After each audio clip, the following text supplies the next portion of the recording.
ಅಂಬೇಡ್ಕರ್ ಯುವ ಬ್ರಿಗೇಡ್ನ ಸದಸ್ಯ ನಾನು ಶಿವಕುಮಾರ್ ಜಿಡಿ ಅಂತ ಹೇಳ್ಬಿಟ್ಟು. ವಿಚಾರ ಏನಂದರೆ, ದಲಿತರ ಮೇಲೆ ಹಲ್ಲೆ ಆಗ್ತಿರೋಂಥ ಪ್ರಕರಣಗಳು ಗುಬ್ಬಿ ತಾಲೂಕು, ಇದು ನಮ್ಮ ಜಿ ಪರಮೇಶ್ವರ್ ಅವರು ಹೋಮ್ ಮಿನಿಸ್ಟ್ರು, ಅವರ ತವರಲ್ಲೇ ದಲಿತರ ಮೇಲೆ ಈ ನಾಡಿ ದೌರ್ಜನ್ಯ ಆಗ್ತಿರೋದು ತುಂಬ ಅಸಾಮಾನ್ಯಕರ ಘಟನೆಗಳು. ಯಾಕೆಂದರೆ ಗುಬ್ಬಿ ತಾಲೂಕಿನಲ್ಲಿ ಈಗ ಹಲವಾರು ಘಟನೆಗಳು ನೋಡ್ತಾನೆ ಇದ್ದಾರೆ. ಈಗಾಗಲೇ 10ನೇ ಪ್ರಕರಣ 11ನೇ ಪ್ರಕರಣ ದಲಿತರುಗಳ ಮೇಲೆ ಅಲ್ಲೇ ಆಗ್ತಾನೆ ಇದ್ದಾವೆ, ಶೋಷಣೆಗಳು ಆಗ್ತಾನೆ ಇದ್ದಾವೆ.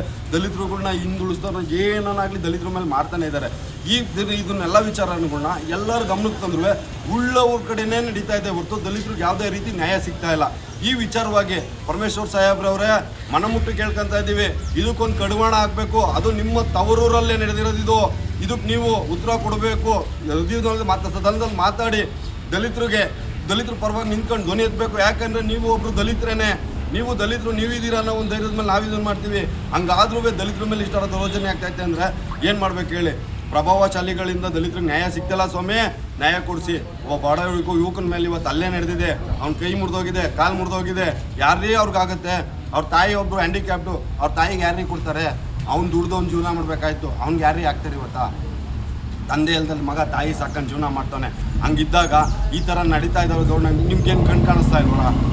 ದಲಿತರು ಗೋಳುಗಳು ಕೇಳ್ತಾ ಇಲ್ವಾ? ದಲಿತರು ನಿಟ್ಟುರ್ಸ್ರು ನಿಮಗೆ ಕಾಣಿಸ್ತಾ ಇಲ್ವಾ? ದಯಮಾಡಿ ಆ ದಲಿತ ಯುವಕನಿಗೆ ಆಗಿರೋ ಅನ್ಯಾಯನ ಖಂಡಿಸ್ತಾ ಇದ್ದೀನಿ.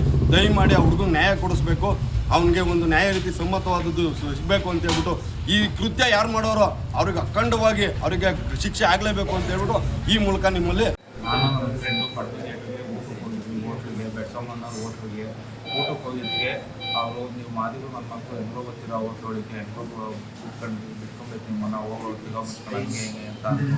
ನಾವು ಯಾಕಣ ಅಂತ ಕೇಳಿದ್ವಿ. ಅವರು ಯಾಕೆ ಅಂತ ನನ್ನನ್ನೇ ಕೇಳ್ತೀವಿ ನಾವು ಅಂತ ನಾನು ನನಗೆ ಮಾತಾಡ್ತೀವಿ ನಾವು ಮಾದಿನ ಮಗನೇ ನನಗೆ ಹಂಗೆ ಕಾರಣ ಕಡೆ ಹಾಕೊಂಡು ಚೆನ್ನಾಗಿ ರಾಡ್ ತಗೊಂಡು ಚೆನ್ನಾಗಿ ಹೊಡೆದು ತಿರ್ಗಾ ರಾಡೆಲ್ಲ ತಗೊಂಡು ಚೆನ್ನಾಗಿ ಹೊಡೆದು ತಿರ್ಗಾ ಅವ್ರ ಹೋಟ್ಲ ಹತ್ರ ಅವ್ರ ಹುಡುಗರನ್ನೆಲ್ಲ ಕರೆಸಿ ಚೆನ್ನಾಗಿ ಹೊಡೆದು ಸೂಳೆ ಮಗನೇ ಇನ್ನೊಂದ್ಸತಿ ನೀವು ಬಿಲ್ ಕಾಣಿಸ್ಕೊಂಬಾರ್ದು ಅಂತ ಹೇಳಿ ಯಾರೇನೋ ಕಿತ್ಕೊಳಕ್ಕಾಗ ನಿಮ್ಗೆ ಮಾದಿನ ಸಂಘ ಇದ್ರೆ ಏನಾಗಬೇಕು, ನಿಮ್ಮ ಅಂಬೇಡ್ಕರ್ ಸಂಘ ಇದ್ರೆ ಏನಾಗಬೇಕು, ಯಾವ ಸಂವಿಧಾನ ಇದ್ರೆ ಏನಾಗಬೇಕು, ನಮ್ಮದೇ ಕಾರಣ ಮುಗಿಯೋದು ಕ್ರಿಕೆಟಲ್ಲಿ ನಮ್ಮ ಅಪ್ಪ MLA ಕ್ಯಾಂಡಿಡೇಟ್ ಏನು ತಿಕ್ಕ ಹೋಗ್ರಿ, ಆದರೆ ಮಾಡಿರಿ, ಇಲ್ಲಾಂದರೆ ನಿಮಗೆ ಸರಿ ಇರಲ್ಲ, ಮುಂದಕ್ಕೆ ಯಾರ ಏನಾದರೂ ಹೇಳ್ತಾರೆ ಅಂತ ಅಂದರು.